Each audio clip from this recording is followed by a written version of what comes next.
Greetings, traveler. You've arrived at a place where time slows down, and the worries of the day begin to fade. Here, we gather to listen to history told not in haste, but in a gentle rhythm meant to calm the mind.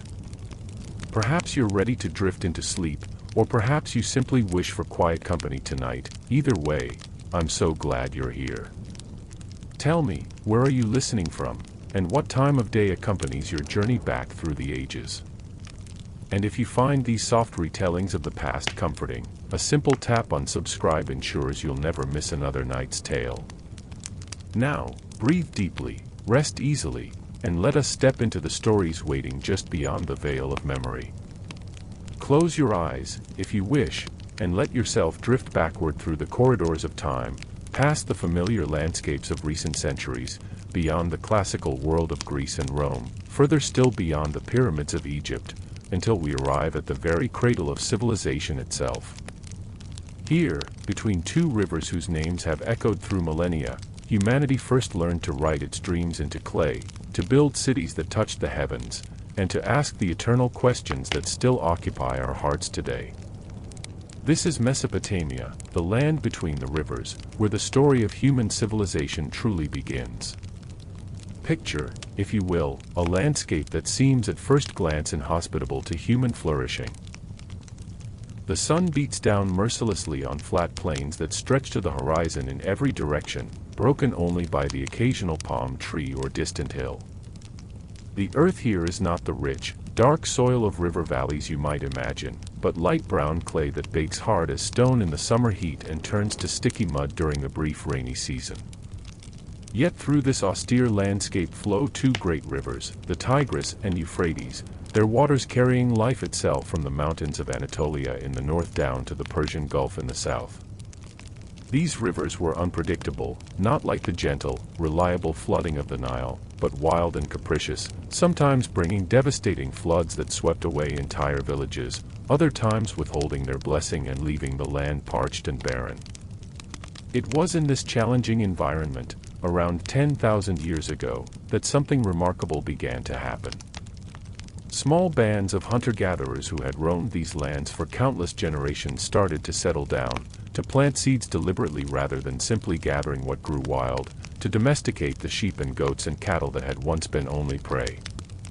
The Neolithic Revolution, as scholars call it, transformed human existence more profoundly than perhaps any other development in our history. For the first time, people could stay in one place, build permanent homes, accumulate possessions beyond what they could carry on their backs. They could plan for the future, store grain against lean times, and most importantly, support specialists, craftspeople, priests, administrators, who did not have to spend every day securing their next meal. In the northern reaches of Mesopotamia, in the region that would later be called Assyria, early farming communities began to appear around 9000 BCE. These were modest settlements at first, clusters of round mud brick houses where extended families lived together, sharing the labor of planting and harvest, grinding grain, and baking bread. The people here grew emmer wheat and barley, the ancient grains that would sustain Mesopotamian civilization for millennia. They kept sheep for wool and milk, goats for their adaptability to the harsh terrain, and pigs that could forage on scraps and waste. Life was hard but not without its comforts. Archaeologists have found beautiful pottery decorated with geometric patterns, small figurines of animals and female forms that speak to aesthetic sensibilities and perhaps religious beliefs, stone tools crafted with remarkable skill. As centuries passed into millennia, these settlements grew more complex. By around 6000 BCE, villages in northern Mesopotamia had developed irrigation systems, digging small channels from nearby streams to water their fields. This innovation allowed them to expand their agricultural production, to feed more people, to free more individuals from the constant demands of food production. The villages grew into towns, and the towns developed social hierarchies, not just the natural authority of elders and skilled hunters that had organized hunter-gatherer bands, but formalized leadership, religious specialists who mediated between the human community and the mysterious forces that governed rain and harvest, craftspeople whose skills were so valued that others would trade food to support them. But it was in the southern part of Mesopotamia, in the low-lying plain called Sumer, that the most dramatic transformation would occur. This region presented even greater challenges than the north. The summers were brutally hot, rainfall was scanty and unreliable, and the rivers were prone to catastrophic flooding. Yet the soil, when properly irrigated, was phenomenally fertile, enriched by the silt the rivers carried from the mountains. Around 5500 BCE, people began settling in this difficult but promising land, and they developed technologies that would change human history forever. The Sumerians, as we call these early inhabitants, were masterful engineers. They understood that the river's power could be harnessed, that water could be captured and directed where it was needed rather than simply hoped for from the skies. They dug extensive canal systems, creating a network of waterways that transformed the southern plain into a patchwork of green fields amid the brown desert. These canals required constant maintenance. They would silt up or break through their banks, they needed to be dredged and reinforced, and this maintenance required organization, cooperation on a scale never before seen in human society. Villages had to work together to maintain the canals that served them all. Disputes over water rights had to be mediated. Labor had to be coordinated for major projects. From this practical necessity arose something unprecedented: cities. Around 4000 BCE, settlements in southern Mesopotamia began to grow into urban centers that dwarfed anything that had come before. Uruk, which would become the world's first great city, grew from a modest farming village into a sprawling metropolis covering more than 2 square miles and housing perhaps 50,000 people. Imagine the wonder of it. If you had been a farmer from a small village visiting Uruk for the first time around 3500 BCE, you would have been overwhelmed by sights beyond your previous experience. The city was surrounded by massive walls built of millions of mud bricks, walls so thick that chariots could race along their tops. Within these walls rose buildings of unprecedented scale, temples that towered above everything else, their platforms lifting sacred spaces closer to the heavens, their facades decorated with colored clay cones pressed into geometric patterns that shimmered in the sunlight. The streets of Uruk would have been alive with activity that never ceased. Merchants displaying goods from distant lands, copper from Oman and lapis lazuli from Afghanistan, timber from Lebanon and carnelian beads from the Indus Valley.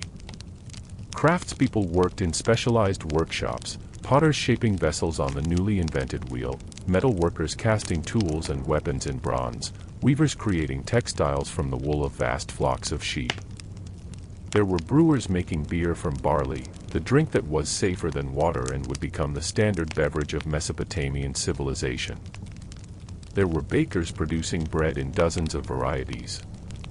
There were scribes, members of a new and powerful profession, who were learning to make marks on clay tablets to keep track of all this activity, marks that would evolve into humanity's first writing system.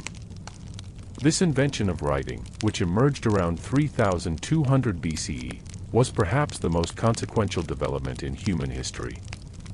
It began purely for practical purposes. Temple administrators needed to keep records of the vast quantities of grain and livestock and textiles that flowed through the temple storehouses. The earliest texts we have are economic documents, simple tallies of commodities, but within a few centuries, the Sumerian writing system called cuneiform, from the Latin word for wedge, describing the shape of the marks made by pressing a reed stylus into soft clay, had evolved to express the full complexity of human language. Suddenly, human knowledge and experience were no longer limited to what could be remembered and passed down orally. Laws could be written down, ensuring they would be applied consistently. Business contracts could be recorded, creating trust between parties who might never meet face to face. Stories and songs could be preserved exactly, allowing the wisdom and creativity of one generation to be transmitted unchanged to descendants thousands of years in the future. And what stories the Sumerians told. As the ability to write developed, scribes began recording the myths and legends that had been passed down orally for generations. They wrote of how the gods had created humanity to serve them, mixing clay with the blood of a slain god to fashion workers who would farm the fields and tend the temples, freeing the gods from toil. They told of the great flood that had nearly destroyed all life, sent by the gods who had grown weary of humanity's noise and chaos, and of Ziusudra, the Sumerian Noah, who built a great boat and survived the deluge to become immortal. They sang of Inanna, the goddess of love and war, who descended to the underworld to confront her sister Ereshkigal and had to give up everything she possessed, even her life, before being resurrected and returning to the world above. The Sumerians organized their world through the lens of religion in ways that might seem strange to modern minds. They understood their cities not as human creations but as the earthly estates of particular gods. Uruk belonged to Inanna and to the sky god, and Ur was the city of the moon god Nanna. Eridu, the oldest of all cities in Sumerian tradition, was sacred to Enki, the god of wisdom and fresh water. At the center of each city rose the ziggurat, that distinctive stepped pyramid temple that reached toward the heavens, with a shrine at its summit where the god could descend to dwell among their people.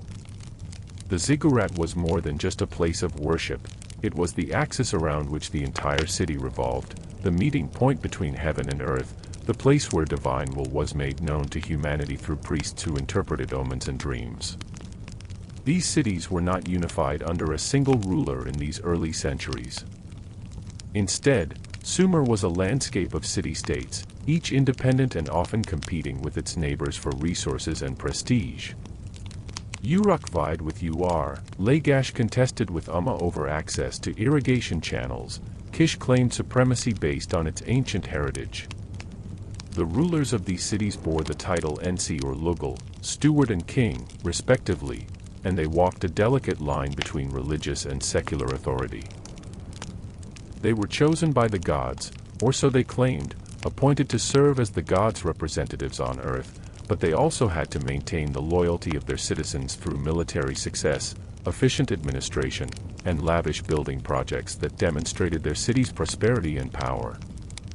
Consider the story of Gilgamesh, the legendary king of Uruk who probably lived around 2700 BCE. In later tradition, he would become the hero of humanity's first great epic poem, but in his own time he was remembered as a powerful but flawed ruler who built Uruk's massive walls and temples. The Epic of Gilgamesh, written down centuries after his death but drawing on older traditions, tells how this mighty king, two-thirds god and one-third human, oppressed his people through his tyrannical strength until the gods created Enkidu, a wild man from the wilderness, to challenge him. The two fought and then became inseparable friends, undertaking adventures together, slaying the monstrous guardian of the cedar forest, rejecting the advances of the goddess Inanna and suffering her revenge. When Enkidu died from wounds received in their adventures, Gilgamesh was overcome with grief and terror at his friend's mortality, and his own. He set out on a quest to find immortality, journeying to the ends of the earth to meet Utnapishtim, the survivor of the great flood who had been granted eternal life. But Utnapishtim told him that immortality was not for mortals to grasp, that Gilgamesh must accept his human limitations and find meaning in the legacy he would leave behind, his city, his deeds, his name remembered by future generations. This story, copied and recopied by scribes for over 1,000 years, speaks to concerns that transcend its ancient origins. It asks what it means to be human, how we should face death, what constitutes a life well lived. It explores friendship and loss, ambition and acceptance, the relationship between civilization and wilderness. And it does so in language that can still move us today, in descriptions of Enkidu's transformation from wildman to civilized being through the love of a temple priestess, in Gilgamesh's anguished lament over his dead friend, in the quiet wisdom of Utnapishtim's final lesson that immortality comes not from living forever but from doing deeds worthy of eternal memory. The Sumerian cities flourished for centuries, developing ever more sophisticated technologies and social structures. They invented the wheel, probably first for pottery but then adapting it for transportation, creating carts and eventually war chariots that gave military advantages to those who deployed them skillfully. They developed mathematics, creating a number system based on 60 that we still use today when we divide hours into 60 minutes and circles into 360 degrees. They studied the heavens with systematic care, tracking the movements of the sun and moon and the visible planets, developing a calendar that allowed them to predict the seasons and schedule religious festivals. They created literature and music, art and architecture, law codes and educational systems. They were, in every sense, the founders of civilization as we understand it. But the world of the city-states was unstable and violent. Wars between cities were frequent, fought over water rights, over farmland, over matters of honor and prestige. Around 2334 BCE, a figure emerged who would transform the political landscape of Mesopotamia entirely. His name was Sargon, and he came not from one of the ancient Sumerian cities but from Akkad, a city in northern Babylonia inhabited by Semitic-speaking people rather than Sumerians. Sargon's origins were humble. Legend said he was found as a baby floating in a basket on the Euphrates, adopted by a gardener and raised in obscurity. But through military genius and political cunning, he rose to become cupbearer to the king of Kish, and then, through means the records do not make entirely clear, he seized power and founded his own dynasty. What made Sargon different from the kings who came before him was his ambition. He was not content to rule a single city-state. Instead, he set out to conquer all of Mesopotamia, to unite the quarreling cities under a single ruler for the first time in history. His armies marched south into Sumer, defeating the great cities one by one. Uruk fell, then Uar, then Lagash. He installed his own governors in the conquered cities, often members of his family, including his remarkable daughter Enheduanna, whom he appointed as high priestess of the moon god at Uar. Enheduanna was not just a religious figure but also the world's first known author, composing hymns and poetry in both Sumerian and Akkadian that established her as a literary figure of the first rank. Sargon's conquests did not stop at Sumer. His armies marched to the shores of the Mediterranean Sea in the west, to the mountains of Anatolia in the north, to the Iranian plateau in the east. He created an empire that stretched from the Persian Gulf to the Mediterranean, the largest political entity the world had yet seen. To administer this vast territory, he developed a sophisticated bureaucracy, with standardized weights and measures, a courier system that could carry messages rapidly across his domains, and a policy of cultural integration that respected local traditions while imposing Akkadian as the language of administration. The Akkadian Empire established patterns that would persist throughout Mesopotamian history. It demonstrated that a strong ruler could unite the region under centralized control, bringing peace and prosperity through efficient administration and protection from foreign enemies. It showed the importance of military power in establishing legitimacy. Sargon's inscriptions boast of defeating dozens of kings and tearing down city walls that had stood for centuries. It also revealed the fragility of such empires, dependent as they were on the strength and competence of individual rulers. When Sargon died after reigning for 56 years, his sons and grandsons struggled to maintain control of his vast conquests. His grandson Naram-Sin managed to extend the empire even further, proclaiming himself divine and commissioning monuments showing him as a godlike figure towering over his enemies. But after Naram-Sin's death, the empire rapidly fell apart, unable to withstand external invasions from mountain peoples and internal rebellions from subject cities eager to regain their independence. Around 2100 BCE, after a period of chaos and foreign domination, the city of Uar experienced a renaissance that would make it the dominant power in southern Mesopotamia for over a century. The third dynasty of Uar, as historians call this period, represents perhaps the high point of Sumerian civilization.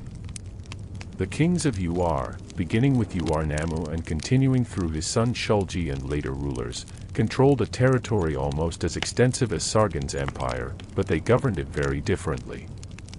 Rather than relying primarily on military power and family connections, they created a bureaucratic state of remarkable sophistication, with detailed records of everything that moved through their kingdom. Grain and livestock, textiles and metals, labor and taxes. These records, preserved on tens of thousands of clay tablets, give us an extraordinarily detailed picture of daily life in ancient Mesopotamia. We can trace the careers of individual workers, see how much they were paid in grain and oil and cloth, know what tasks they performed day by day.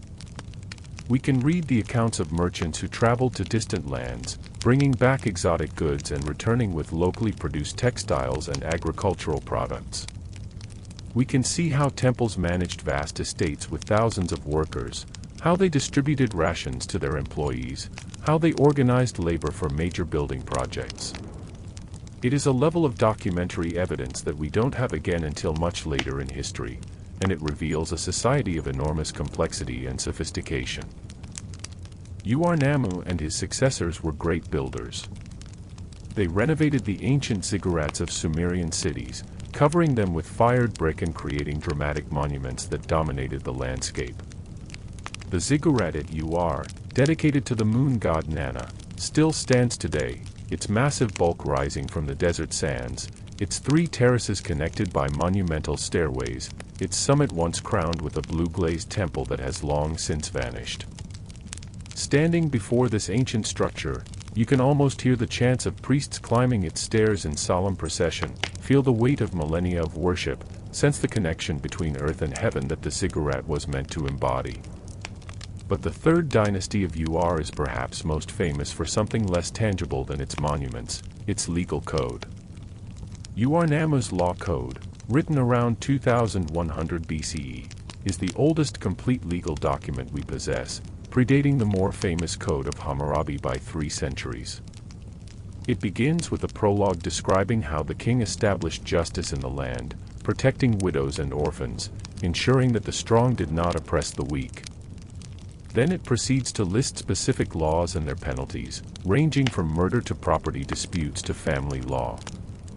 What is striking about Uarnamu's code, compared to later legal documents, is its relative mercy. Most crimes are punished with fines rather than physical mutilation or death, showing a legal philosophy that valued compensation over retribution. The law code also reveals much about Sumerian society. We learn about social classes, the distinction between free citizens, dependent workers, and slaves, and how crimes against members of different classes were punished differently.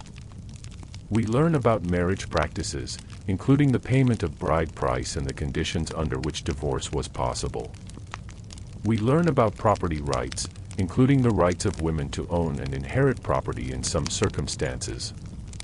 We see a society that was highly stratified but also bound by rules that applied even to the powerful, where even the king claimed to be subject to divine law and traditional justice. Yet for all its achievements, the third dynasty of Ur could not escape the fate of all Mesopotamian states. It fell to a combination of internal weakness and external pressure. The bureaucratic system that had been its strength became a burden as it grew ever more complex and inflexible.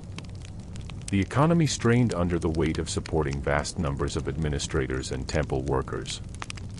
And from the east came new invaders, the Elamites from what is now southwestern Iran, who sacked Ur around 2004 BCE and carried its last king, Ibbi-Sin, away in chains. The fall of Ur was mourned in beautiful lament poems that bewail the destruction of the city's temples, the desecration of its shrines, the silence where once there had been sacred music.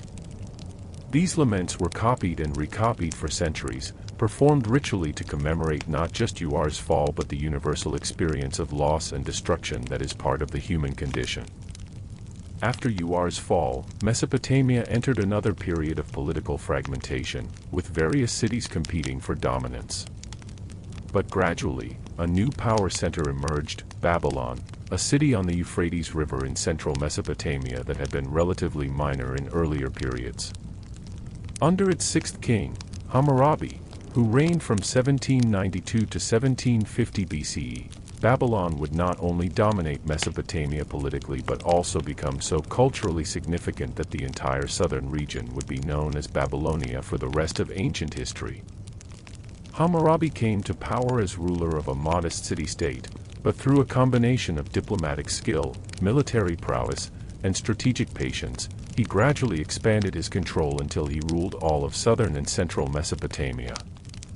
His method was methodical. He would form alliances with neighboring rulers against common enemies, then turn on his former allies once they had served their purpose. It was cynical politics, to be sure, but it was effective, and Hammurabi seems to have been sincerely committed to governing his newly united realm justly and efficiently. He is best remembered today for his law code, inscribed on a black stone stela that shows Hammurabi receiving the laws from the sun god Shamash, the divine source of justice. The Code of Hammurabi contains 282 laws covering everything imaginable: commercial transactions, property rights, family relations, personal injury, professional malpractice, slavery, agriculture, even the fees that doctors and barbers could charge. The prologue presents Hammurabi as chosen by the gods to establish justice in the land, to prevent the strong from oppressing the weak, to ensure that every person could find fair treatment under the law. The code is famous for its principle of proportional justice, an eye for an eye, a tooth for a tooth, which sounds harsh to modern ears but was actually progressive for its time, limiting revenge and ensuring that punishment could not exceed the harm caused by the crime. However, the code also enshrines social inequality, with different penalties for the same crime depending on whether the victim was a free person, a dependent worker, or a slave. It reveals a patriarchal society where men had extensive control over their wives and children, though women did have some protected rights, including the right to own property and conduct business in their own names, the right to divorce under certain circumstances, and the right to inherit if there were no male heirs. Reading through Hammurabi's code gives us intimate glimpses into daily life in ancient Babylon. We learn about house construction and the consequences if a poorly built house collapsed and killed its inhabitants. We learn about irrigation management and the penalties for negligently flooding a neighbor's field.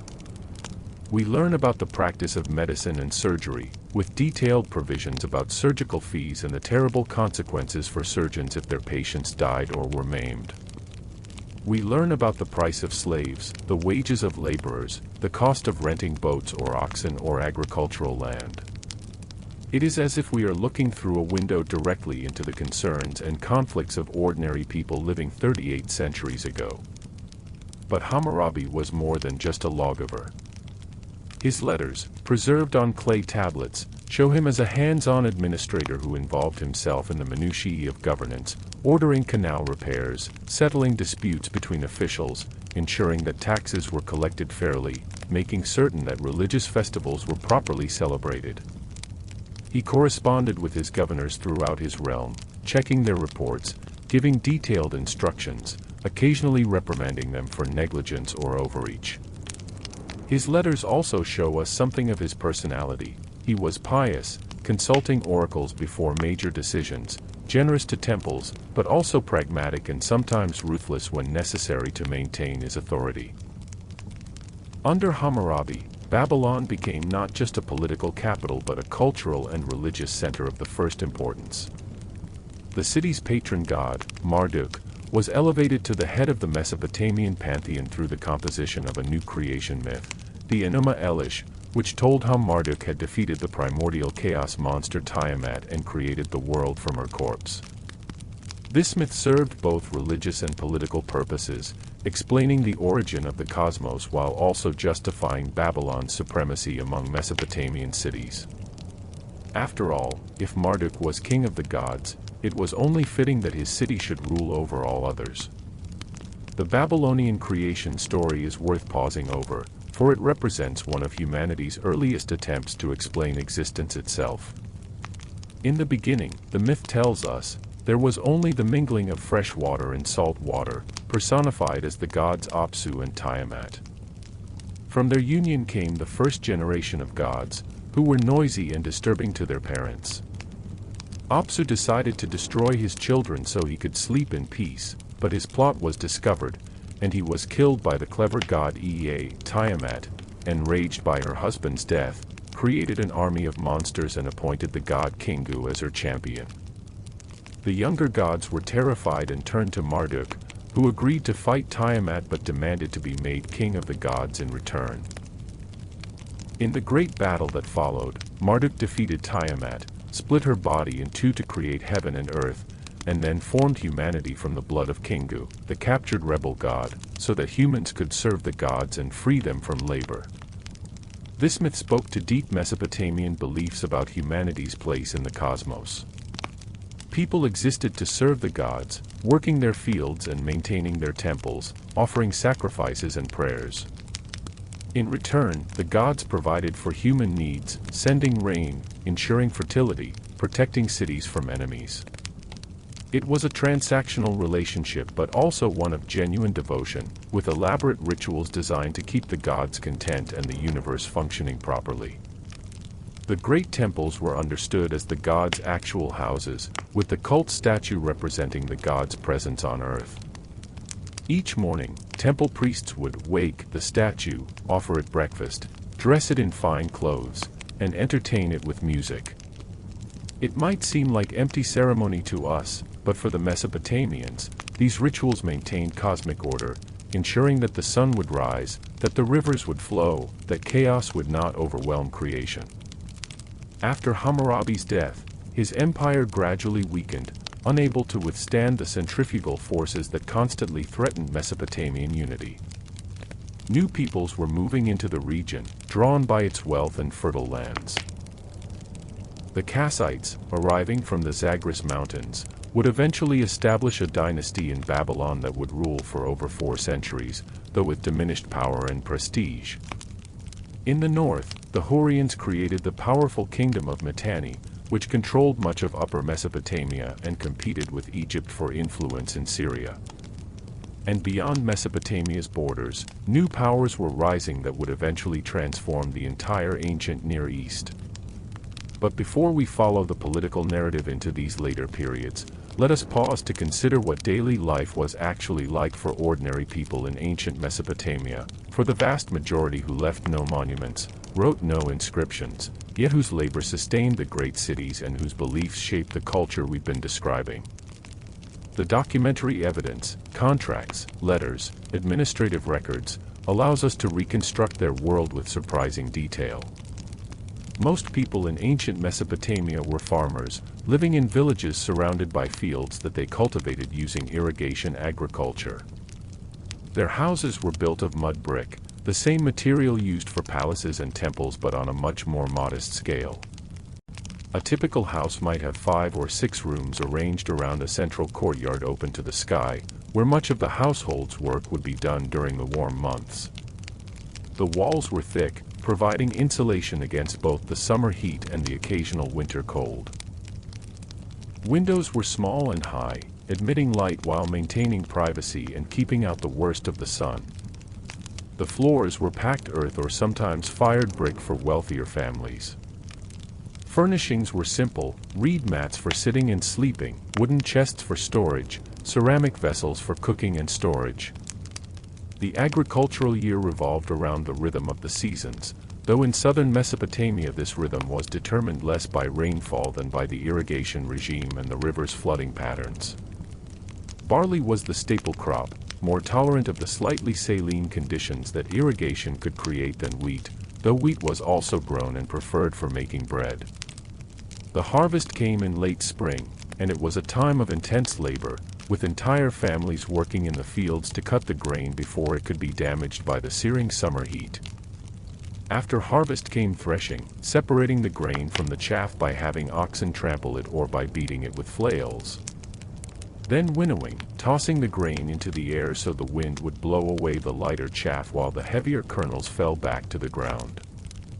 Much of the harvest went immediately to taxes and rent, for most farmers did not own their land outright but worked it under various arrangements with temple estates or wealthy landowners. What remained had to feed the family for the coming year, provide seed for the next planting, and perhaps generate a small surplus that could be traded for other necessities: oil for lamps and cooking, wool for clothing, tools and pottery that the farmer couldn't make himself. It was a precarious existence, vulnerable to crop failure from floods or drought, to diseases that could wipe out livestock, to wars that could devastate fields and villages, to the demands of tax collectors who might be inflexible even in hard years. Women's work was equally demanding though different in nature. They ground grain into flour, an exhausting daily task that could take hours, kneeling before a grinding stone and pushing a smaller stone back and forth until the grain was reduced to powder fine enough for bread. They baked that bread in clay ovens, tended gardens growing vegetables and herbs, preserved food for the lean months, spun wool into thread and wove it into cloth for their families' clothing.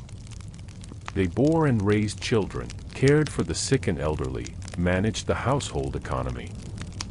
In many cases, they also worked outside the home, as servants in wealthy households, as brewers producing the beer that was a dietary staple, as merchants in the marketplace selling surplus produce or craft goods. The legal status of women in Mesopotamian society was complex and varied over time and place. In Sumerian society, women seem to have enjoyed relatively high status, able to own property, conduct business, serve as witnesses in legal proceedings. Some women achieved high positions, not just priestesses like in Hejuana but also merchants who controlled considerable wealth, tavern keepers who were important figures in their communities, midwives, and healers whose skills were valued and compensated. Marriage was primarily an economic arrangement between families, sealed by the payment of bride price from the groom's family to the bride's father, but wives had some protection under law, with rights to their dowry and sometimes to divorce if their husbands mistreated them or failed to provide support. Children in Mesopotamia were valued as economic assets and as providers of care in their parents' old age, but they were also loved as individuals, as we can see in touching letters from parents to children and in prayers to the gods for children's health and safety. Infant mortality was heartbreakingly high, with perhaps a third or more of babies dying before their first birthday, another significant portion dying before reaching adulthood. Those who survived faced lives of hard work from an early age. Children helped with farming and household tasks as soon as they were able, learning the skills they would need as adults through apprenticeship to their parents and other family members. For the tiny minority of children from elite families, there was the possibility of formal education, learning to read and write in the scribal schools attached to temples and palaces, studying mathematics and literature, training for careers as administrators or priests. The scribal schools, called adubas or tablet houses, were rigorous institutions where students spent years mastering the complex cuneiform writing system. They began by learning hundreds of signs and their various possible readings, copying sign lists over and over until they could reproduce them from memory. They progressed to model contracts and letters, then to literary texts, myths and hymns, wisdom literature, and royal inscriptions. The process was enforced with corporal punishment, as school texts themselves attest with complaints about strict teachers and difficult assignments. But graduates of the Aduba formed a literate elite who could pursue careers in temple or palace administration, who could read the great literary texts and perhaps even compose new ones, who occupied a special status in society as masters of the mysterious art of writing. Religion permeated every aspect of Mesopotamian life in ways that can be difficult for modern secular minds to fully appreciate. The world was full of divine forces, some beneficent and some malevolent, that had to be constantly propitiated and managed. Every city had its patron deity, but people also worshipped personal gods who protected individuals and families, household spirits who dwelt in the home, demons who caused disease and misfortune, ghosts of the dead who could trouble the living if proper funeral rites were not performed.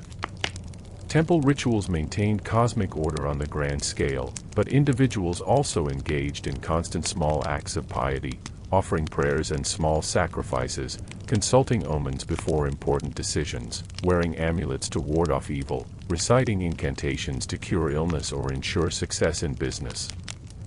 Divination, reading the future in various signs, was a highly developed art in Mesopotamia. Priests examined the livers of sacrificed sheep, looking for irregularities that indicated the god's will. They interpreted dreams, casting them in terms of standard symbolic meanings. They watched for unusual events in nature, the behavior of birds and animals, the appearance of halos around the moon, the direction of smoke from altars. They calculated the movements of celestial bodies with remarkable precision, developing astronomy and astrology together, seeing the heavens as a great text written by the gods that those with proper training could read. This belief in a comprehensible cosmos, where divine will could be known through careful observation and analysis, laid the groundwork for the development of systematic observation that would eventually evolve into science. Death and the afterlife were sources of anxiety for the Mesopotamians, for their vision of what awaited after death was bleak. The underworld was conceived as a dark, dusty place where the dead existed as shades, eating dust and clay, never seeing light, stripped of everything that made life worth living. There was no concept of punishment or reward based on moral behavior. Everyone went to the same dreary realm regardless of how they had lived, though proper burial was essential to ensure the dead person's ghost didn't return to haunt the living. The only comfort was that the dead would be sustained by offerings from their descendants, food and drink presented at the grave and at memorial rituals. This belief reinforced the importance of having children to continue one's line and made childlessness a genuine catastrophe, leaving one's spirit abandoned and uncared for after death. Yet despite this grim view of death, the Mesopotamians embraced life with gusto. They valued good food and drink, music and dance, sexual pleasure and companionship. Their literature is full of celebrations of life's joys, love poems that are surprisingly frank and sensual, drinking songs that praise beer and wine, proverbs that counsel enjoying pleasures while you can. The Mesopotamians were not a gloomy people despite their awareness of life's fragility and death's inevitability. Rather, they seem to have believed that since life was short and death offered no compensation, it was all the more important to live fully, to feast when there was food, to celebrate when there was cause, to find meaning in family and community and in work well done. The cities of Mesopotamia were remarkable places, bustling with life and activity that would have seemed miraculous to earlier generations of village dwellers.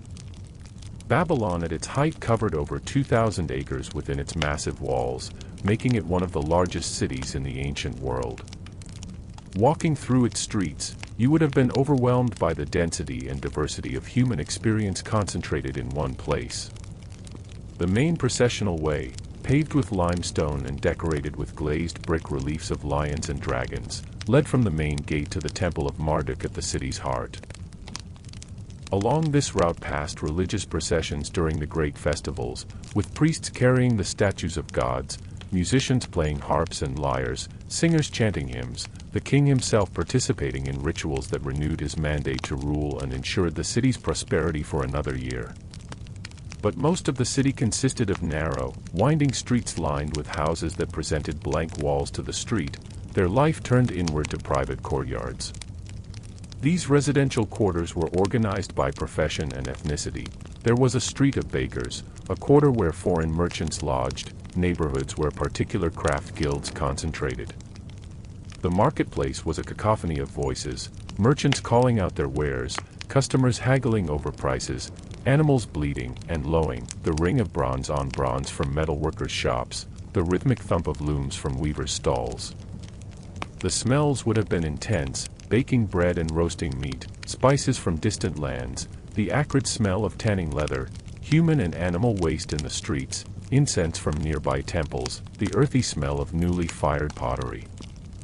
The rivers themselves were highways of commerce and communication. Boats of all sizes plied the Tigris and Euphrates, from small reed craft that ferried people and goods across the river to substantial wooden vessels that carried bulk cargo. These boats typically traveled downstream with the current, then were broken up for their timber at their destination, with the crew returning home overland or on smaller craft. The rivers connected Mesopotamia cities to each other and to the outside world, bringing in timber from the mountains, metals from Anatolia and Iran, precious stones from Afghanistan, dates and fish from the marshes of the south, grain and textiles from the agricultural heartland.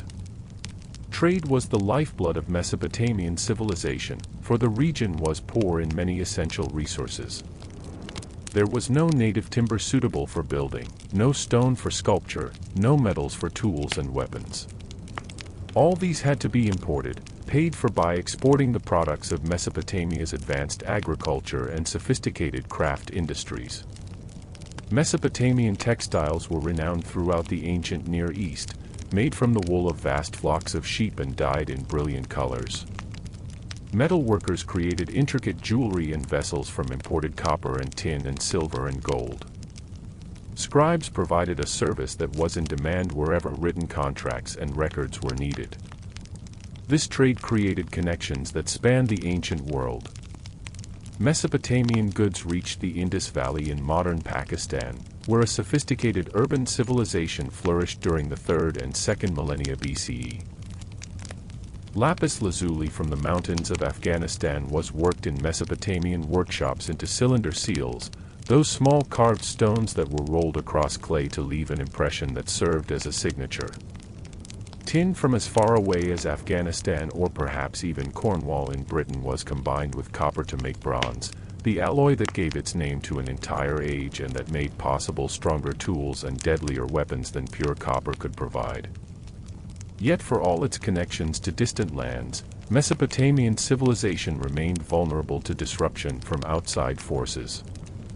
Around 1600 BCE, Babylon fell to a raid by the Hittites, a people from Anatolia who had mastered the new technology of iron working and who fielded fearsome chariot armies. The Hittites didn't stay to rule Babylon, but the Old Babylonian period was over, and Mesopotamia entered a complex period often called the Late Bronze Age, when the entire Near East was caught up in a web of diplomacy and trade, warfare, and cultural exchange that connected Egypt, the Hittite Empire, the kingdoms of Syria and the Levant, and the Mesopotamian states. This was an age of international correspondence, when kings wrote to each other in Akkadian, which had become the diplomatic language of the age, addressing each other as brothers, arranging marriages between royal families, exchanging gifts that were simultaneously tokens of friendship and demonstrations of wealth and power. Archives of these letters have been found at various sites, and they reveal a world where power was more evenly distributed than in earlier or later periods, where no single empire could dominate all the others, and where diplomacy was as important as military might. But in Mesopotamia itself, new powers were rising that would eventually dominate the region with unprecedented thoroughness. In the north, the Assyrians had been rebuilding their strength after centuries of weakness. The Assyrians were a Semitic-speaking people who had long inhabited the upper Tigris region, centered on the cities of Ashur, Nineveh, and Kalhu. They were fierce warriors and skilled administrators, and they would create the largest and most efficiently brutal empire the ancient world had yet seen. The rise of Assyria was gradual, beginning in the 14th century BCE with kings who expanded their control over the trade routes connecting Mesopotamia to Anatolia and Iran. But it was in the 9th century BCE that Assyria truly began its transformation into an imperial power that would dominate the entire Near East. King Ashurnasirpal II, who reigned from 883 to 859 BCE, set the pattern for later Assyrian imperialism. He was a brilliant military strategist who reorganized the Assyrian army, creating professional units of infantry and cavalry supplemented by auxiliary troops from subject peoples.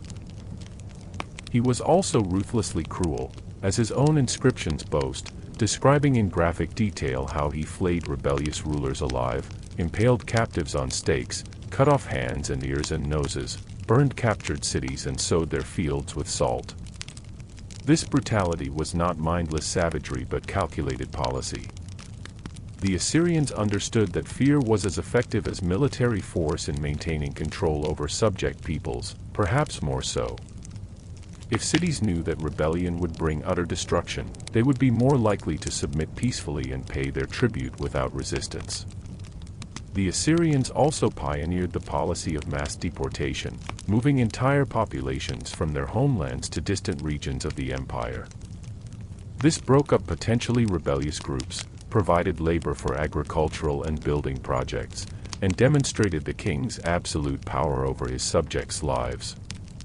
Yet the Assyrians were more than just warriors and conquerors. They were also great builders and patrons of learning.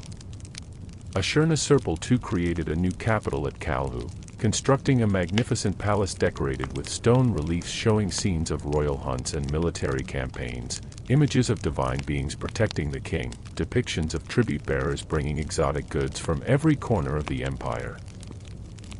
The palace also featured the earliest known botanical garden, where Ashurnasirpal collected plants from all the lands he had conquered, creating a living demonstration of his mastery over the natural world. His successors expanded the empire further. Shalmaneser III campaigned extensively in Syria and the Levant, bringing the small kingdoms of that region under Assyrian control. He left a famous monument called the Black Obelisk, showing tribute bearers from various nations bringing gifts to the Assyrian king, including one scene that has attracted particular interest because it may show an Israelite king, Jehu, bowing before the Assyrian ruler, a rare case where biblical and Mesopotamian history intersect in contemporary records. In the 8th century BCE, under kings like Tiglath-Pileser III and Sargon II, Assyria reached new heights of power and expansion. Tiglath-Pileser reformed the provincial administration, breaking up the empire into smaller units directly controlled by royal governors rather than allowing subject kings to maintain their positions. He also expanded the army further, creating a military machine that could field campaigns simultaneously on multiple fronts. Under his rule, Assyria conquered Damascus, extracted tribute from Israel and Judah, and extended its control deep into Anatolia and Iran. Sargon II, who took his name in conscious emulation of the ancient Akkadian conqueror, founded a new capital city called Dur-Sharrukin, Fortress of Sargon, northeast of Nineveh.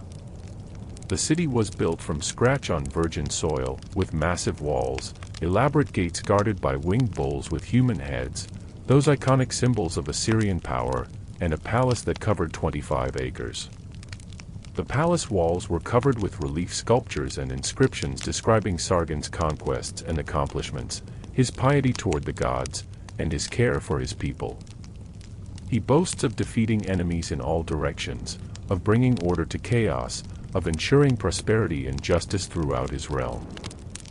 But it was under Sargon's successors that Assyria reached its greatest extent and its ultimate transformation into a true world empire. Sennacherib, who reigned from 705 to 681 BCE, made Nineveh his capital, expanding it into the greatest city of its age. He constructed a magnificent palace called the Palace Without Rival, decorated with miles of sculptured reliefs showing his military campaigns in vivid detail.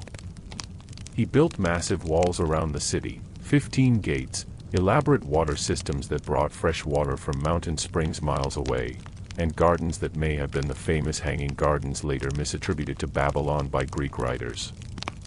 Sennacherib is perhaps best known for his campaign against Judah in 701 BCE, described in both Assyrian records and the Hebrew Bible.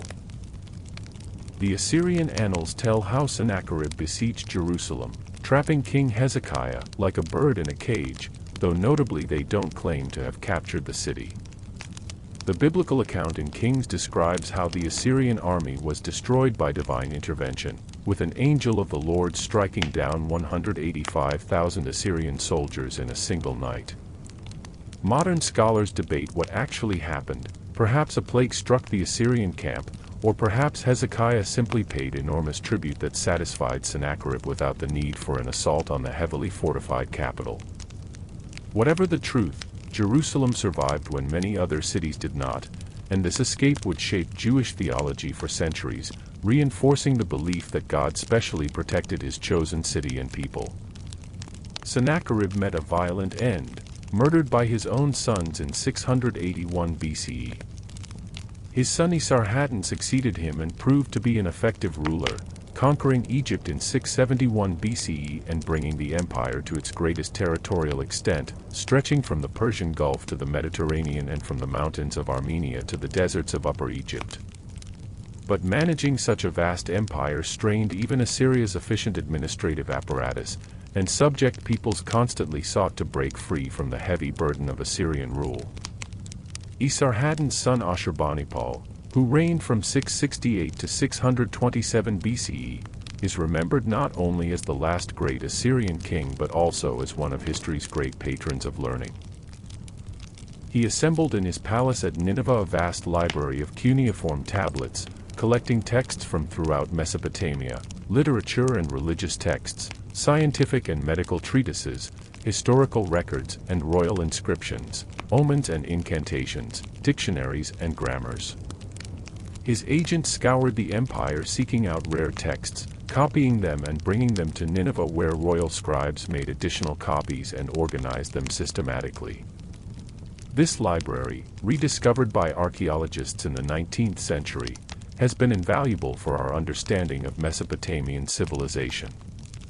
It preserved the Epic of Gilgamesh and other literary masterpieces that might otherwise have been lost forever.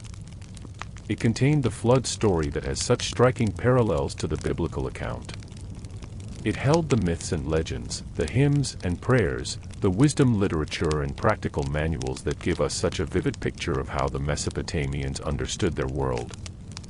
Without Ashurbanipal's library, we would know far less about the thousands of years of Mesopotamian civilization that preceded his reign. Yet even as Ashurbanipal assembled his library and celebrated his military victories, the Assyrian Empire was nearing collapse. The very extent of its power had made it vulnerable, stretched too thin to defend all its borders, requiring constant military campaigns to maintain control, exhausting its resources and its people.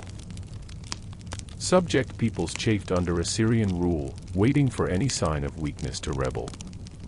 And new powers were rising on the empire's borders, powers that would soon prove more than a match for even the fearsome Assyrian military. From the Iranian plateau came the Medes, an Indo-European people who had been united under a powerful king and who sought to free themselves from Assyrian domination. From southern Mesopotamia came a revived Babylonian kingdom under the Chaldean dynasty, which had long resented Assyrian overlordship. These two powers formed an alliance against their common enemy, and in a series of campaigns between 616 and 609 BCE, they systematically destroyed the Assyrian Empire. The fall of Assyria was swift and catastrophic. The great cities were sacked and burned. Ashur, the ancient capital and religious center, was destroyed. Nineveh fell in 612 BCE after a siege of only 3 months, its massive walls breached, its palace burned, its population slaughtered or enslaved. The destruction was so complete that within a few generations, the sites of these once great cities were abandoned, covered by drifting sand and the debris of their own ruins. The Assyrian Empire, which had seemed invincible, disappeared from history almost overnight, remembered primarily through the accounts of its victims and enemies, who rejoiced at its fall. The biblical prophet Nahum expressed the sentiments of many when he celebrated Nineveh's destruction. All who hear the news of you clap their hands over you. For upon whom has not come your unceasing evil? But the fall of Assyria did not mean peace for Mesopotamia or the Near East. Instead, it ushered in a period of intense competition between the powers that had brought down the Assyrian Colossus. The Medes established themselves in Iran and eastern Anatolia. Egypt, freed from Assyrian control, tried to reassert its traditional influence in Syria and the Levant. And Babylon, under its Chaldean rulers, claimed Assyria's Mesopotamian heartland and sought to inherit its empire. The Neo-Babylonian Empire, as historians call it, would be the last native Mesopotamian empire, and in some ways, it represented a conscious attempt to revive the glories of the distant past. Its greatest king, Nebuchadnezzar II, who reigned from 605 to 562 BCE, was both a mighty conqueror and a prolific builder who transformed Babylon into the most magnificent city the ancient world had ever seen.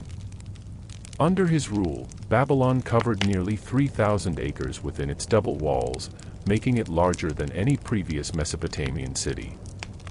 The walls themselves were among the wonders of the ancient world. The Greek historian Herodotus, who visited the city about a century after Nebuchadnezzar's death, claimed they were so thick that a 4-horse chariot could turn around on top of them. Nebuchadnezzar's building program was staggering in its ambition. He reconstructed the great ziggurat Etemenanke, the house of the foundation of heaven and earth, which rose in 7 stages to a height of perhaps 300 feet, crowned with a temple sheathed in blue glazed bricks. This may have been the structure that inspired the biblical story of the Tower of Babel, though the Bible attributes its construction to a much earlier period. He rebuilt Marduk's temple, the Esagila, where the cult statue of Babylon's patron god resided in splendor. He constructed palaces for himself and his family, decorated with glazed brick reliefs showing lions, bulls, and dragons in brilliant colors. He fortified the city with multiple defensive walls, built barracks for soldiers, warehouses for supplies, and a vast network of canals to bring water to the city and its surrounding fields. The famous Hanging Gardens, supposedly built by Nebuchadnezzar for his Median wife who missed the green mountains of her homeland, may or may not have existed. No contemporary Babylonian text mentions them, and they might be a Greek legend or a confused memory of Sennacherib's gardens at Nineveh. But whether or not this particular wonder existed, there is no doubt that Nebuchadnezzar made Babylon a city of extraordinary beauty and magnificence, a fitting capital for an empire that stretched from the Persian Gulf to the Mediterranean. Nebuchadnezzar is perhaps best known in the Western tradition for his campaigns in the Levant and particularly for his destruction of Jerusalem in 586 BCE. The kingdom of Judah had been a vassal of Babylon, but its king Zedekiah rebelled, perhaps encouraged by Egypt. Nebuchadnezzar responded with overwhelming force, besieging Jerusalem for over a year until the city's defenders were starving and weakened. When the walls were finally breached, the Babylonian army entered and systematically destroyed the city. Solomon's temple, which had stood for over 300 years, was burned to the ground. The city walls were torn down. The royal palace was demolished. Much of the population was deported to Babylonia in what became known as the Babylonian exile, one of the defining events of Jewish history. For the Jewish people, the exile was a time of profound crisis and transformation. Removed from their homeland, unable to worship at the temple, they had to reimagine their relationship with their God and their identity as a people. It was during this period that much of the Hebrew Bible was edited into its final form, that synagogues emerged as places of worship and study, that the Jewish people developed the forms of religious life that would sustain them through 2.5 millennia of diaspora. Paradoxically, the very catastrophe that Nebuchadnezzar inflicted on Judah helped forge Judaism into a religion that could survive without a temple or a homeland, based on scripture and law and communal identity rather than on sacrifice at a single sacred site. But Nebuchadnezzar did not see himself primarily as a destroyer. His inscriptions present him as a pious king who served the gods faithfully, rebuilt their temples, ensured that their rituals were properly performed, brought order and prosperity to his realm. He claims to have provided justice for his people, protected the weak from the strong, ensured that merchants could travel safely throughout his empire. Like all Mesopotamian kings, he presented his reign as a restoration of proper order after a period of chaos, a return to the golden age when gods and humans lived in harmony. After Nebuchadnezzar's death in 562 BCE, the Neo-Babylonian Empire rapidly declined. A succession of weak kings ruled briefly, unable to maintain the loyalty of the provinces or deal effectively with external threats. The final king, Nabonidus, who came to power in 555 BCE, was an eccentric figure who seemed more interested in antiquarian research and religious speculation than in the practical business of governing. He spent years away from Babylon at the oasis of Tema in the Arabian desert, for reasons that remain unclear, leaving his son Belshazzar to rule in his absence. He neglected the Marduk cult, instead promoting the worship of the moon god Sin, alienating the powerful priesthood of Babylon. While Nabonidus pursued his peculiar interests, a new power was rising in Iran that would soon overwhelm Babylon and transform the entire ancient Near East. The Persians, under their king Cyrus II, had overthrown their Median overlords in 550 BCE and embarked on a career of conquest that would create the largest empire the world had yet seen. Cyrus defeated the wealthy kingdom of Lydia in western Anatolia, conquered the Greek cities along the Aegean coast, and then turned his attention to Babylonia. In 539 BCE, Cyrus's army invaded Mesopotamia. The campaign was swift and relatively bloodless. Many Babylonian cities opened their gates to the Persians without resistance, perhaps seeing Cyrus as a liberator from Nabonidus's misrule. Babylon itself fell without a fight, with Cyrus's general entering the city while Nabonidus was away. When Cyrus himself arrived a few weeks later, he was welcomed as a legitimate king rather than a foreign conqueror. He made sacrifices to Marduk, participated in Babylonian religious ceremonies, and claimed to be restoring proper worship after Nabonidus's neglect. Cyrus's conquest of Babylon marked the end of Mesopotamian independence and the beginning of a new age of foreign rule that would last until the Arab conquest over 1,000 years later. But Cyrus was a relatively benign conqueror, at least by the standards of the ancient world. He did not destroy Babylon or deport its population. Instead, he claimed to be continuing the traditions of Mesopotamian kingship, presenting himself as the chosen of Marduk, the restorer of temples and cities, the protector of his subjects' traditional ways of life. One of Cyrus's first acts as ruler of Babylon was to allow the exiled Jewish community to return to Jerusalem and rebuild their temple, a policy that earned him unique status in the Hebrew Bible as God's anointed, the only foreign ruler to be called Messiah.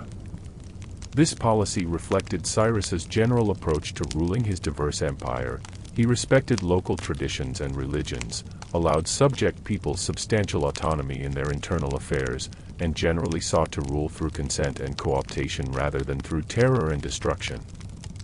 It was a different model of imperial rule than the Assyrians had practiced, and it proved remarkably successful, allowing the Persian Empire to endure for over 2 centuries. Under Persian rule, Babylonia became a wealthy province of a much larger empire, its ancient cities continuing to flourish as centers of trade and learning.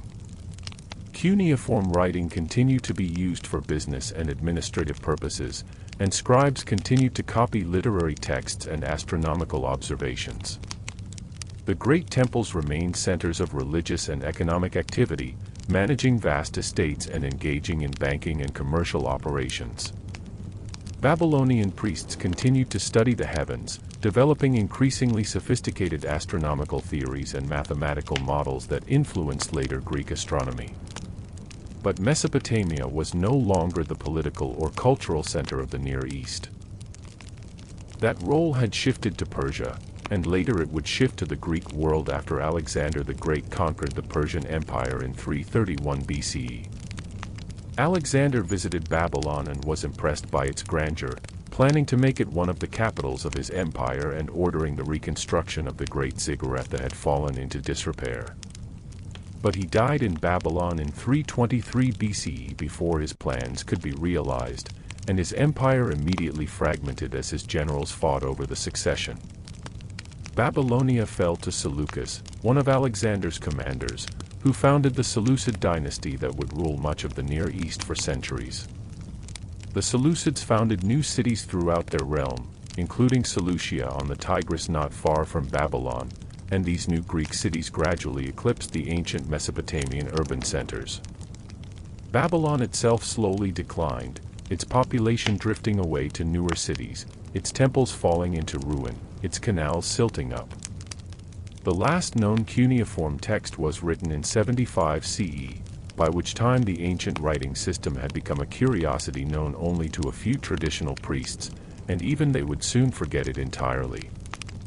Yet even as Mesopotamian civilization faded into memory, its influence continued to shape the world in ways both obvious and subtle.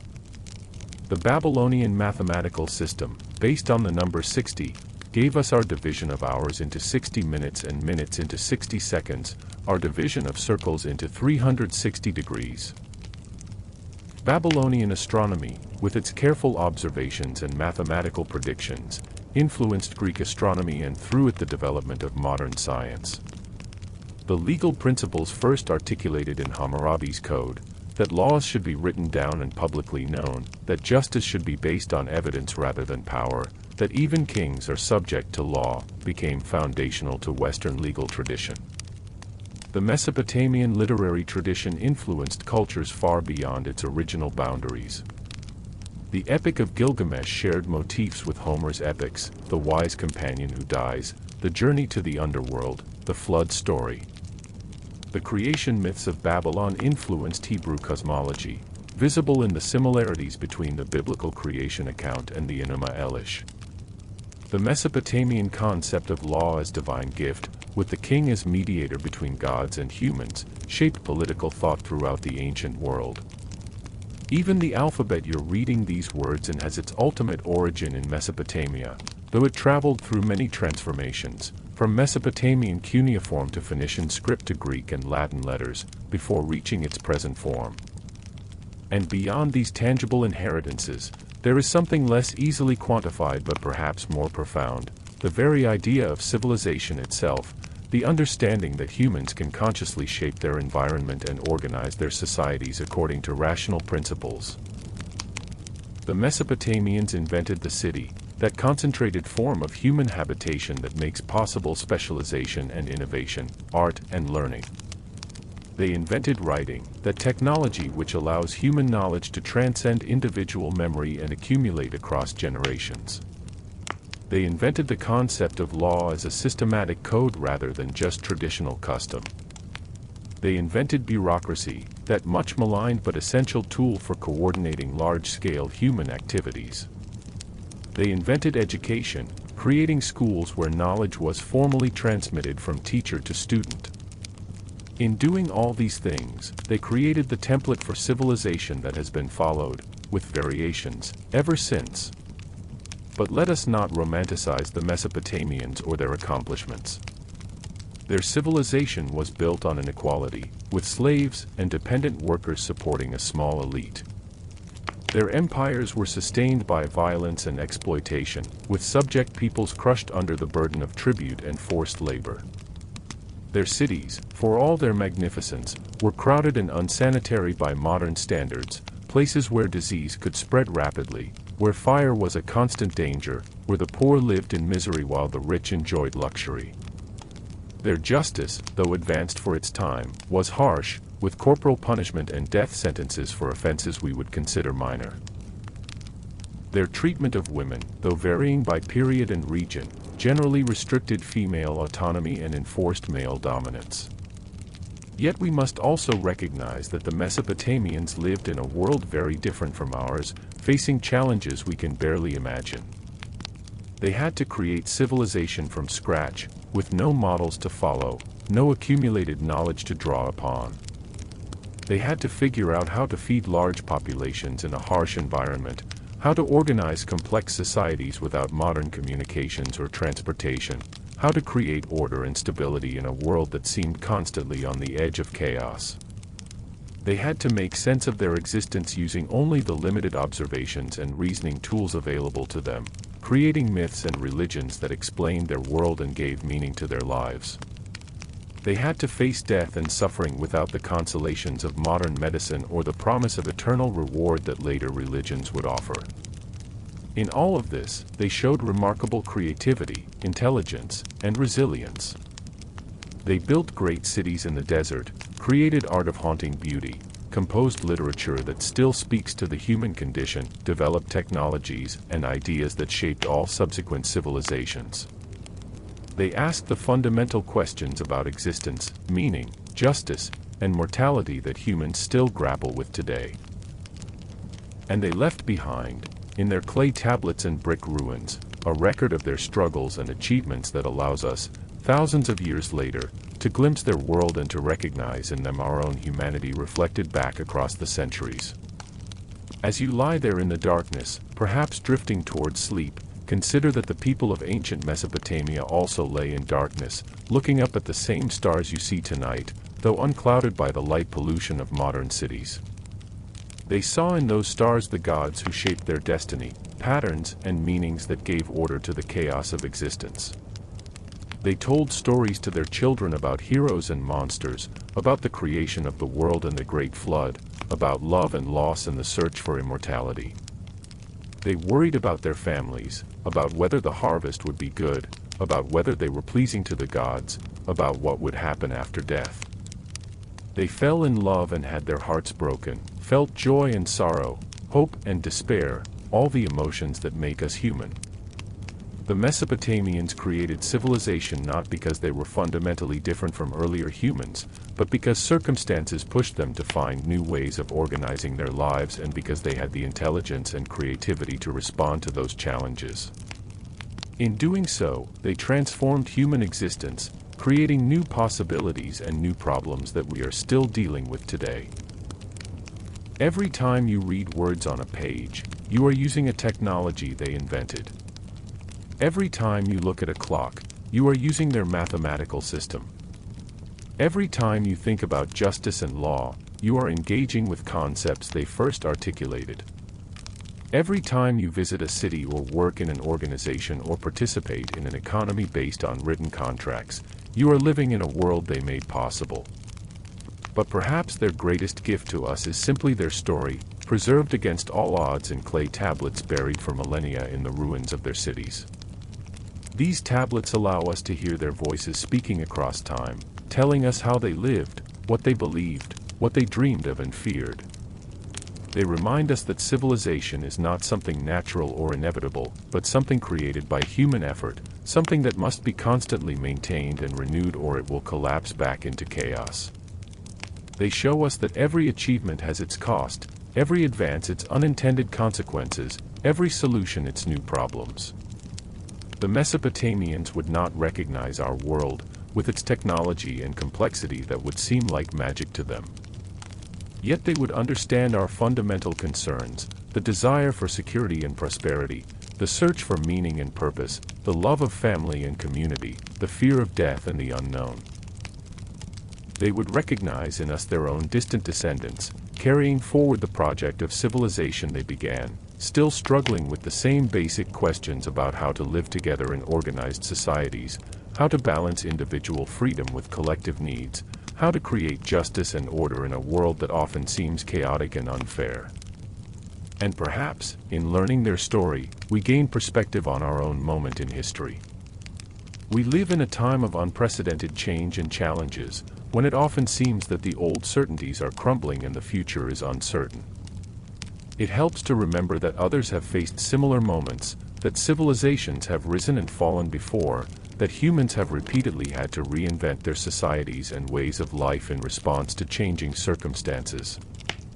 The Mesopotamians lived through the rise and fall of multiple empires, through periods of chaos and order, prosperity and crisis, yet they persevered, adapted, and continued to create and innovate.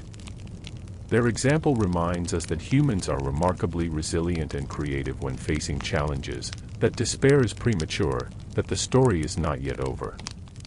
The rivers that gave Mesopotamia its name still flow, though their courses have shifted over the millennia. The cities that once lined their banks are now largely silent ruins, their brick walls melted back into the earth from which they came, their great temples collapsed into mounds that local people call tells, covered with grass and scrub where sheep and goats graze. Archaeologists have excavated some of these sites, carefully peeling back the layers of history, reading the clay tablets, photographing the artifacts, trying to reconstruct the world that once was. But most of the tells remain unexcavated, waiting for future generations of archaeologists to reveal their secrets. In those unexcavated mounds lie countless stories still untold, the lives of ordinary people whose names were never recorded in royal inscriptions, whose existence we know only through the statistical evidence of burial sites and rubbish heaps, pottery fragments, and broken tools. They were farmers who worked the fields year after year, shepherds who watched their flocks under the blazing sun and the cold stars, artisans who created beautiful objects that no one remembers, children who played in the dusty streets and never imagined that their world would someday vanish so completely that even their language would be forgotten. They loved and suffered, hoped and feared, lived and died, and left no individual trace beyond perhaps a handful of bones in an unmarked grave. Yet collectively they were the foundation upon which Mesopotamian civilization was built. Their labor fed the cities, their taxes supported the temples and palaces, their children became the next generation that carried civilization forward. It is right that we remember the great kings and their conquests, the epic poems and the mathematical achievements, the magnificent temples and the invention of writing. These are the accomplishments that changed history and shaped our world. But let us also spare a thought for those anonymous multitudes who lived and died in ancient Mesopotamia, who had their own stories and dreams, who were fully human even though history has forgotten their names. They too are part of our heritage, reminders that behind every great civilization are millions of individual human lives, each one a universe of experience and consciousness, each one mattering to those who knew them even if history has forgotten them entirely. As we come to the close of this long journey through Mesopotamian history, from the first farmers settling the alluvial plain to the final cuneiform tablets scribed in a dying tradition, let us reflect on what it means that we can still connect with this ancient world. The clay tablets preserved in museums around the world are not just artifacts but messages sent across time, voices speaking from the distant past. When a scholar reads a Sumerian hymn or deciphers an Akkadian letter, they are hearing words that were written thousands of years ago by someone who could never have imagined that their writing would survive so long or be read by people so far removed from their own time and place. There is something deeply moving about this connection across the millennia. It reminds us that we are part of a great human story that stretches back into the distant past and will continue into an unknown future. It shows us that while cultures and civilizations change, while technologies advance and societies transform, the fundamental human experience remains recognizable across time. The Mesopotamians laughed and cried, loved and hated, created and destroyed, questioned and believed, just as we do. They looked at the stars and wondered about their meaning, held their children and feared for their future, grew old and faced death with courage or fear or resignation, just as we must. The story of Mesopotamia is ultimately a story about humanity itself, about our capacity to adapt and innovate, to create beauty and meaning in a world that can be harsh and indifferent, to build something lasting from the clay and water and fleeting moments of our lives.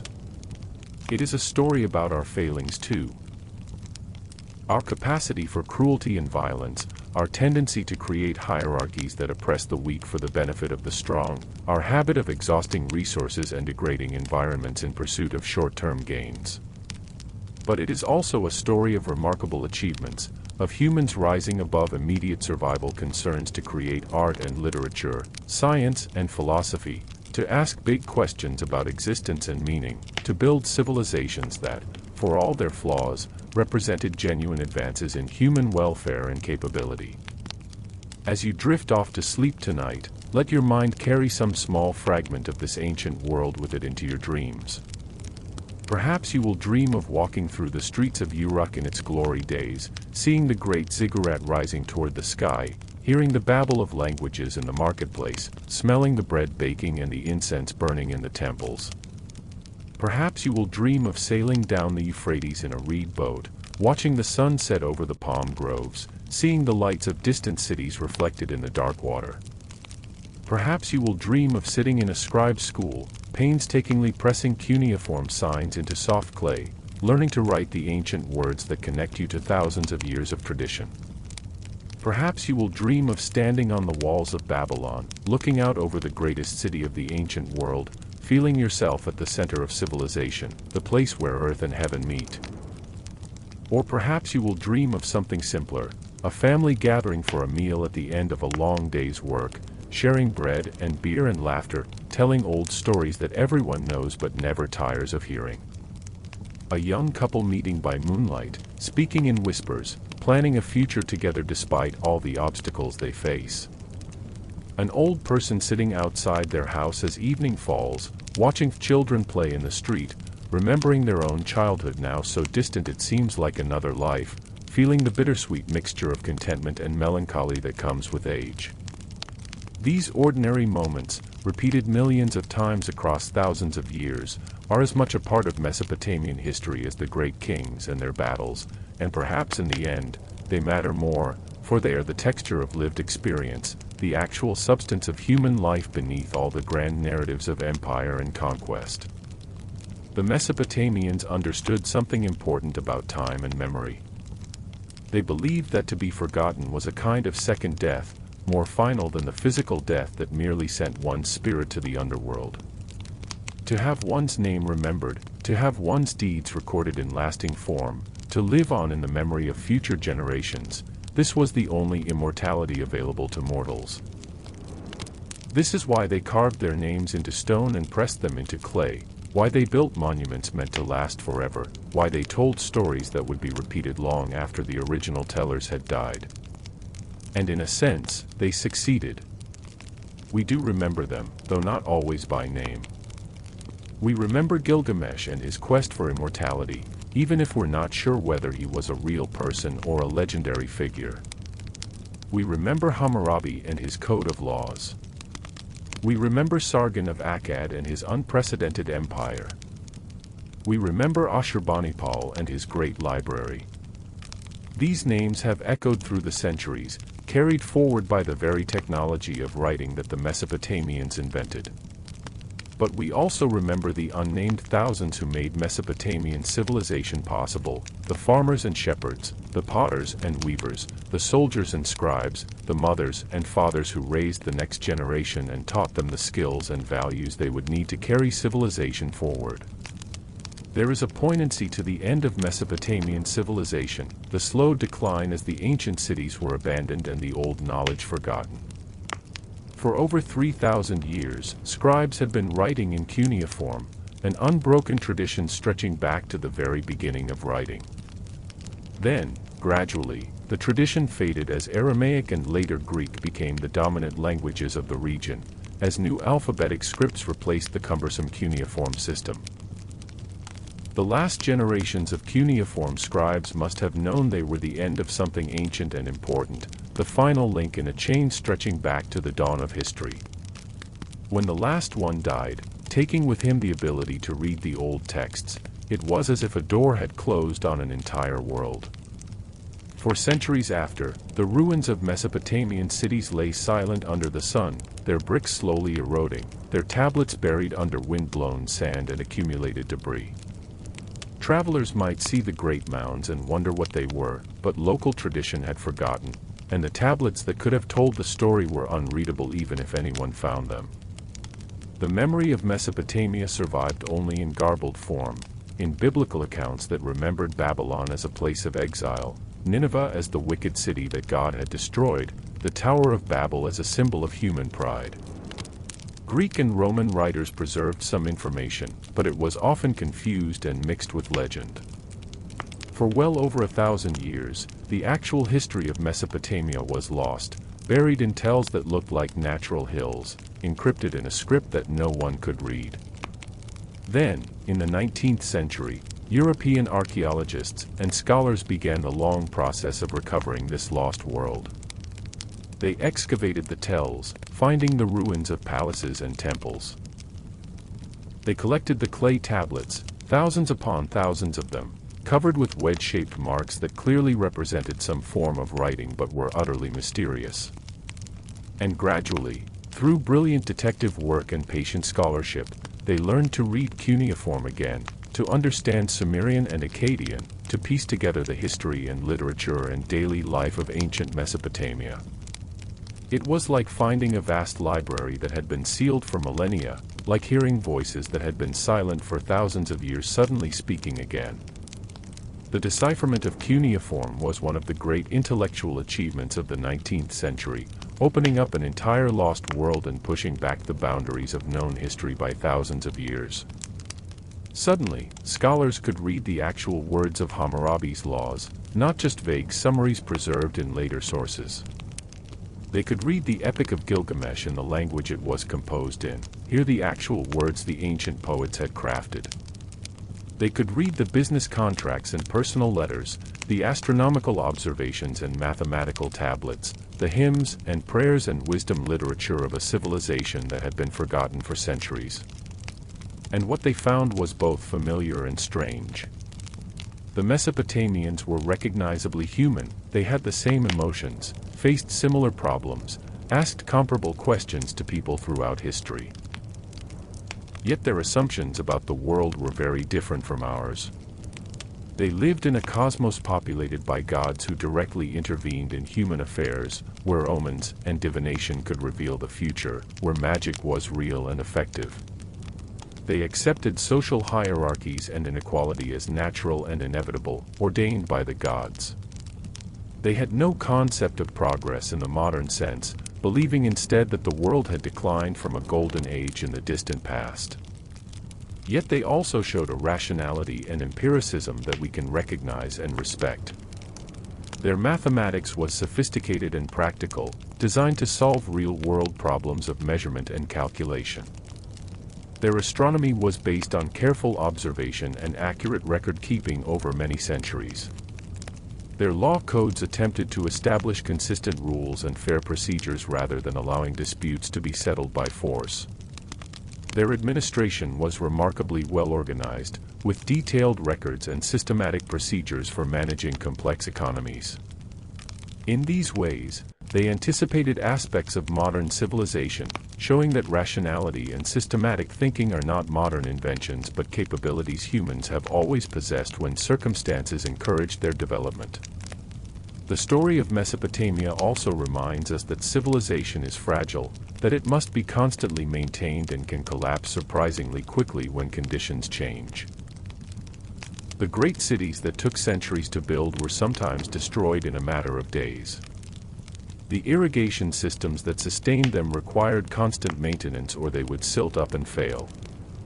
The political order was always precarious, dependent on strong leadership and military power, vulnerable to invasion from outside and rebellion from within.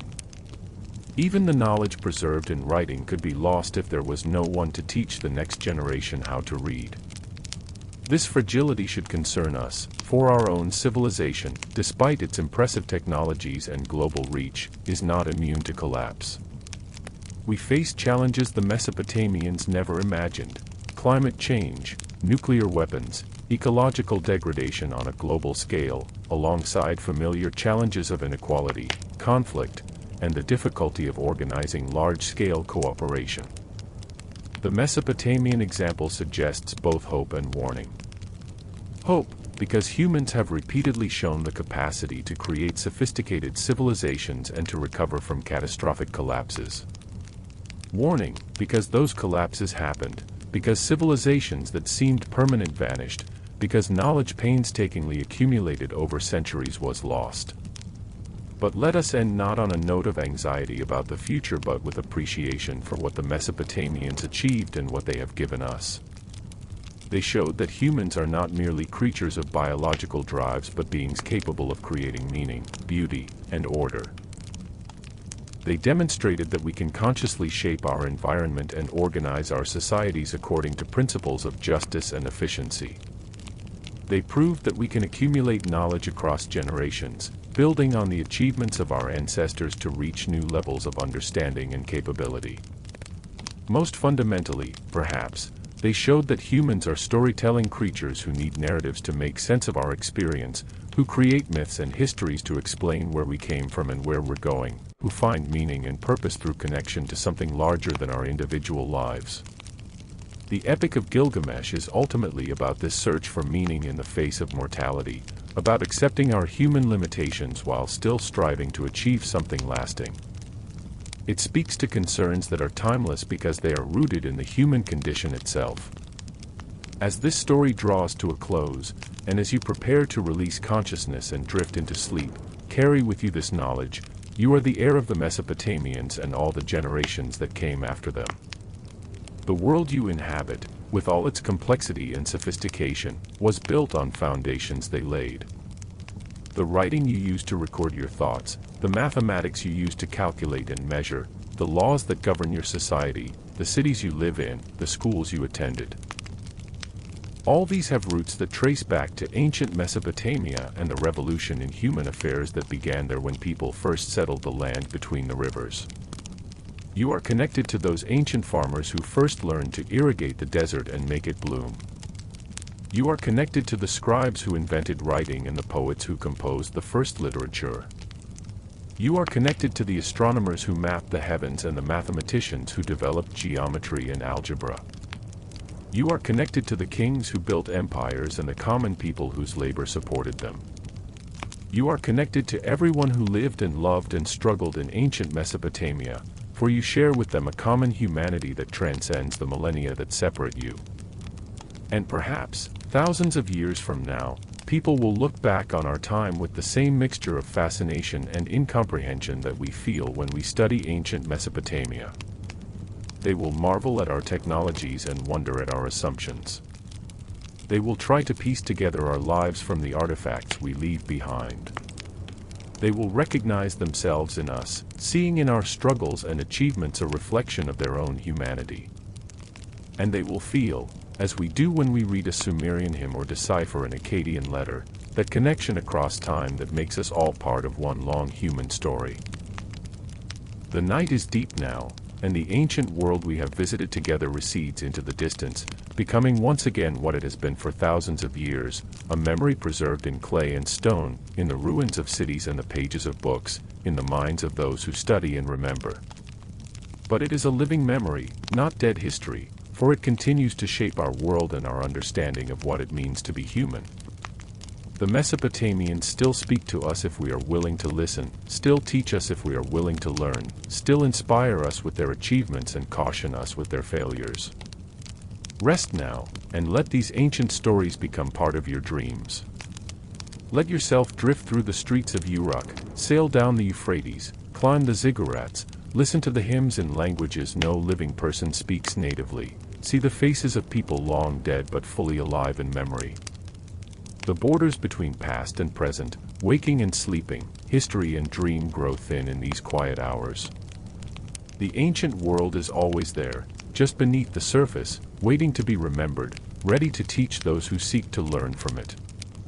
The rivers still flow, carrying their eternal burden of water from the mountains to the sea, just as they flowed when the first settlers came to Mesopotamia 10,000 years ago, just as they flowed when Gilgamesh ruled in Uruk, when Hammurabi wrote his laws, when Ashurbanipal assembled his library, when Babylon fell to the Persians. The sun still rises over the land between the rivers, illuminating the tells where great cities once stood. The stars still wheel overhead in their eternal courses, following the patterns the Babylonian astronomers charted so carefully. And the human story continues, each generation adding its chapter, building on the foundation laid by all who came before. Sleep well, traveler, and know that you too are part of this great continuity, this long chain of human experience stretching from the distant past into an unknown future. Tomorrow you will wake to your own life and your own time, but tonight you have walked in ancient Mesopotamia, and something of that journey will remain with you, a seed of awareness that you are part of something vast and enduring, that the present moment is just one point in a story that began long before you and will continue long after you, a story of humanity struggling and striving, creating and destroying, always seeking meaning and connection in the brief span of life we are given. The clay tablets rest silent in their museum cases, their messages delivered, their purpose fulfilled. The tells stand empty under the stars, keeping their secrets, waiting for those who would learn from them. The rivers flow on, indifferent to the rise and fall of empires, constant in a changing world.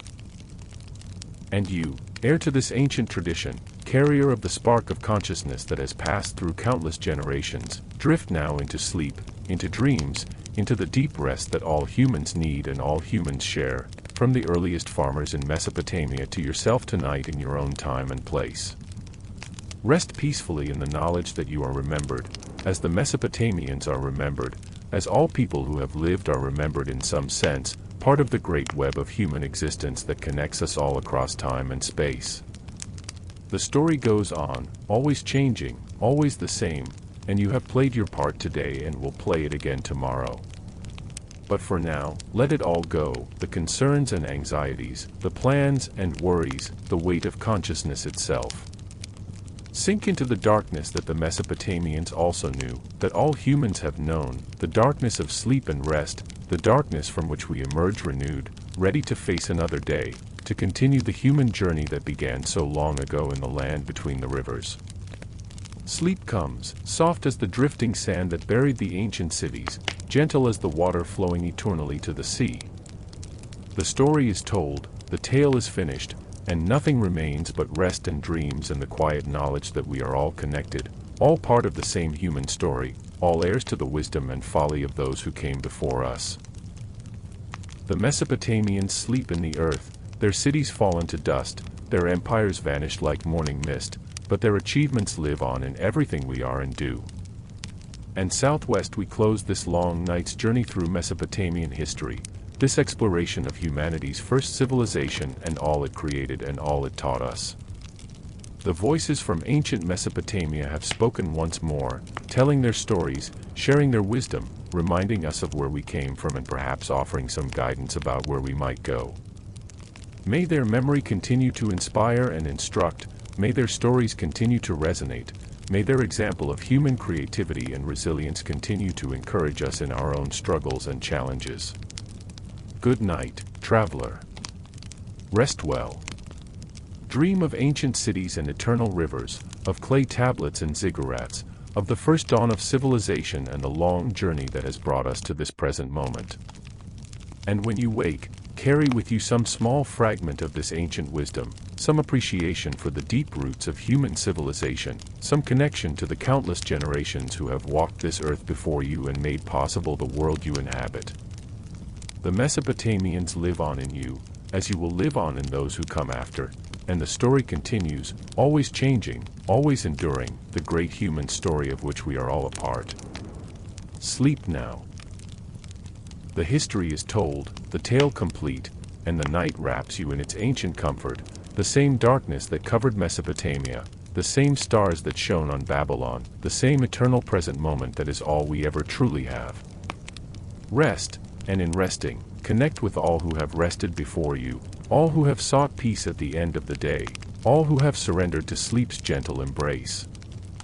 You are home, you are safe, you are part of something vast and beautiful and enduring. Sleep, and let the ancient stories become part of your dreams, enriching your inner world with the wisdom of the ages, connecting you to the deep roots of human civilization, reminding you that you belong to something greater than yourself, something that has endured for thousands of years and will endure for thousands more. Good night.